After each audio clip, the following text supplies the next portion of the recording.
जामुल थाना क्षेत्र के अंतर्गत मुड़ पार के पास वहाँ पर एक शरीर पड़ा हुआ है।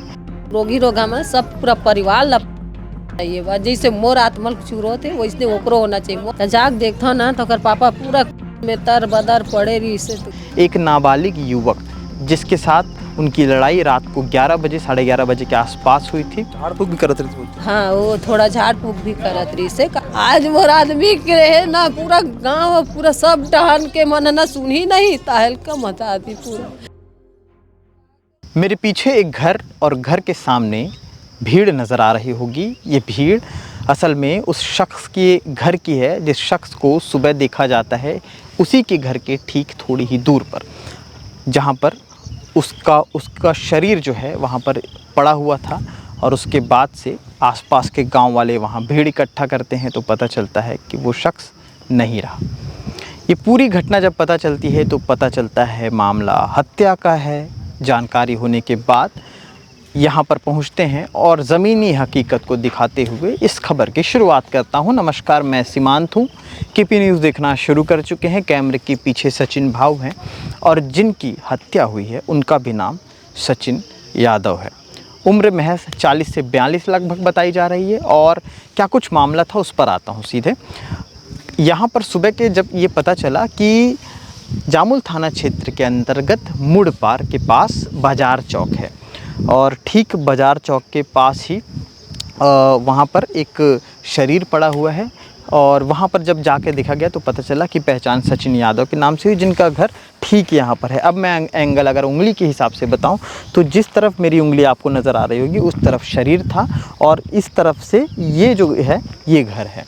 और ये सारी चीज़ें पता चलती हैं तो घर वाले यहाँ पहुँचते हैं, रोना गाना शुरू होता है, तमाम सारी चीज़ें सामने आती हैं, पुलिस आती है, जानकारी हासिल की जाती है तो ये भी पता चलता है कि यहीं के आसपास का रहने वाला एक नाबालिग युवक जिसके साथ उनकी लड़ाई रात को 11 बजे 11:30 बजे के आसपास हुई थी।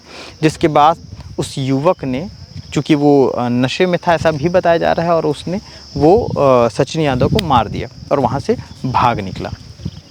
रात तक पता नहीं चल पाया, लेकिन सुबह जब उनकी धर्मपत्नी उठती हैं और उठने के बाद जब बाहर जाती हैं तब उन्हें पता चलता है दूसरे लोगों से। क्या कुछ कहानी है ये तो घर वालों से बात करते हुए बताएंगे ही। इस पूरे मामले में कई सारे एंगल निकल के आ रहे हैं इस पूरी घटनाक्रम को लेकर के, इसलिए हम घर आए। घर के सामने पूरे परिवार पूरे परिजन यहाँ पर आ चुके हैं। पुराना मामला है बताया जा रहा है गाली गलौज को लेकर के कि पुराने मतलब कोई ऐसा मामला था जिसको लेकर के वो लगातार लड़के को रोकता था। ये भी बताया जा रहा है कि सचिन यादव की 4 बेटियां हैं, 2 की शादी हो गई है, 2 घर पे हैं। और इसमें कहीं ना कहीं एंगल इन सारे मामलों से जोड़कर भी देखा जा रहा है। पूरी घटनाक्रम को लेकर के हम उनकी धर्मपत्नी से बात करने की कोशिश करेंगे और उनसे जानेंगे कि क्या सारी चीज़ें थी, क्या कुछ पूरी कहानी है। जानने के लिए हमारे साथ उनकी धर्मपत्नी है। उनके घर में इस वक्त हम लोग मौजूद हैं। माहौल गमगीन है लेकिन कोशिश कर रहे हैं बात करने की। आप उनको पत्नी हरो? हाँ। क्या नाम है आपके? मोहनी बाई यादव। कतिक बजे की घटना है? पता नहीं हमें है तो सुबह मतलब के बजे पता चली? 6 बजे सुबह। 6 बजे सुबह बाहर तरफ गए हो ना, तब वो करब सब देख देख के आवात रही तो पारा पास वाले लड़का में ना का हो गए बेटा इसे के हैं तो तेज झंझा बड़ी माँ इसे की तो मैं कहता का हो गए गए से कौन जानी कौन पी के सूते है इसे की।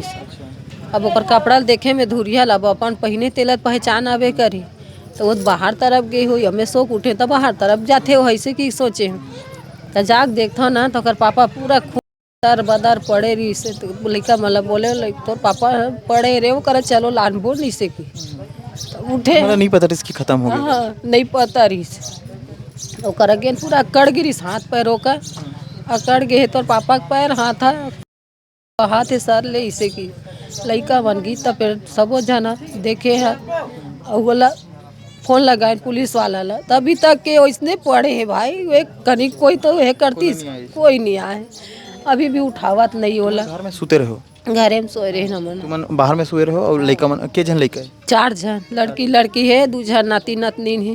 2 जन की शादी हो गई? हाँ। तो 2 जन बचे अभी। 4 जन अंदर में रही से और तुमन दोनों जन बाहर में।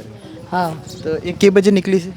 बोला पता नहीं ना महू सोए रहे। हाँ मैं सोच का काम करते? वो गाड़ी चलात रही से।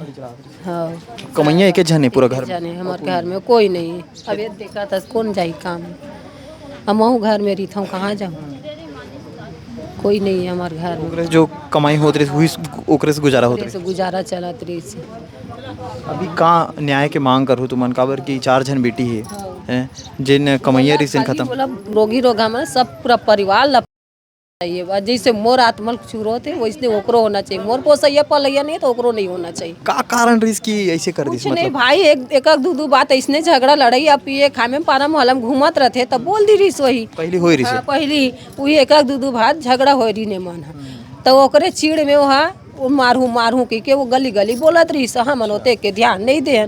चल भाई पिए खा में बोले रही सही ते कैसे तीन बोला थे कि अब कौन जाना थे मौका देखा थे मारे भर की ये मौका के साथ है मारे है। कुकुर मना भूखा थे मन के ऐसो ही ना कोई रहते तो कुकुर भूखा थे ऐसे तो उठ के वो गीसो ही साल कुकुर भूखा थे तब बछरू भी नहीं आ रही रात कन के हमारे काली गंवाए थे तो वही लगा आगे हुई तो भूखा थे कि ना वो निकली सोई वो तरह और वो निकले है और वो पूरा पीठ में हेल मारे मुड़ील मारी तहन गिर गए वो। झाड़ फूक भी करत रही बोलते? हाँ वो थोड़ा झाड़ फूक भी करत रही से काकरो बिगाड़ नहीं सोचे भाई मोर आदमी है सबके बनाएगा वो काकरो बिगाड़ नहीं सोचे।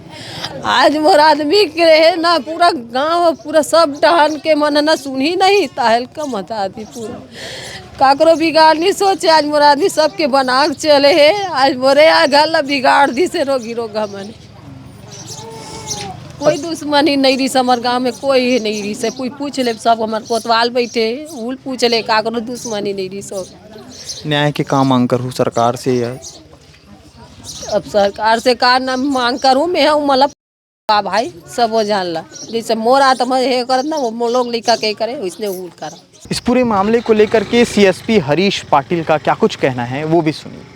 जामुल थाना क्षेत्र अंतर्गत मुड़पारा गांव में बाजारपारा के नज़दीक में एक व्यक्ति की बॉडी मिली थी। आज सुबह सूचना मिलने पर पुलिस और एफएसएल की टीम भी यहां पर मौजूद हुई थी और शुरुआती तौर पर अन्वेषण करने पर यह समझ में आया था कि इस व्यक्ति को किसी ने किसी हार्ड एंड ब्लंट ऑब्जेक्ट का यूज़ करते हुए उसके सर पे प्राणघातक चोट पहुंचाया जिसके चलते उसकी मौत हुई है। बाद में ग्रामीणों से और बाकी लोगों से पूछताछ करने पर पता चला है कि यहाँ का एक स्थानीय जो नाबालिग है विधि संघर्षरत बालक है उसके द्वारा ये घटना को अंजाम दिया गया है। फिलहाल उसको हिरासत में ले करके अभी पुलिस पूछताछ कर रही है किस प्रकार का उसका मॉडस ऑपरेंडी था और किस तरह से उसने घटना को अंजाम दिया है। इस विषय में अभी पुलिस जो है उससे पूछताछ कर रही है। घटना कारित करने में एक ही व्यक्ति है या अधिक है? एक ही व्यक्ति है क्योंकि उसमें उस घटना के समय चश्मदीद गवाह के रूप में उसका भतीजा स्वयं मौजूद था जो आरोपी है उसका भतीजा। तो उसने इस बात की पुष्टि की है कि ये दोनों व्यक्ति एक साथ में भतीजा के साथ में जो आरोपी है वो साथ में था। योजनाबद्ध तरीके से मारा गया या पहले से ऐसा कुछ? नहीं, ये स्पॉन्टेनियस प्रथम दृष्टिया तो स्पॉन्टेनियस डेथ लगता है और उसके बाद फिर जो विवेचना में आएगी उस हिसाब से उसको शामिल किया जाएगा। अभी कुछ कारण सामने आ रहा है?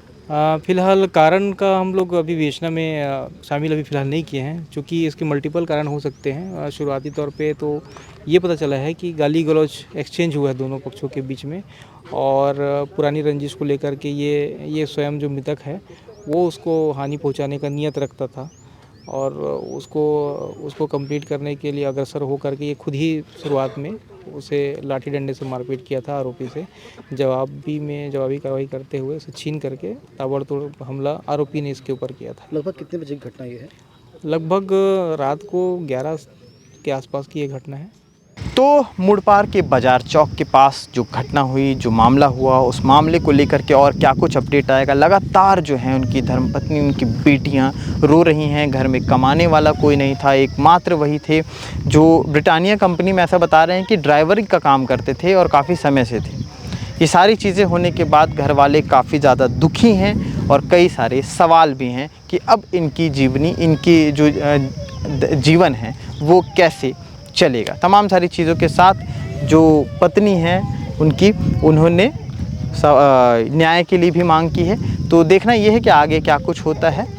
फ़िलहाल के लिए इतना ही, शुक्रिया।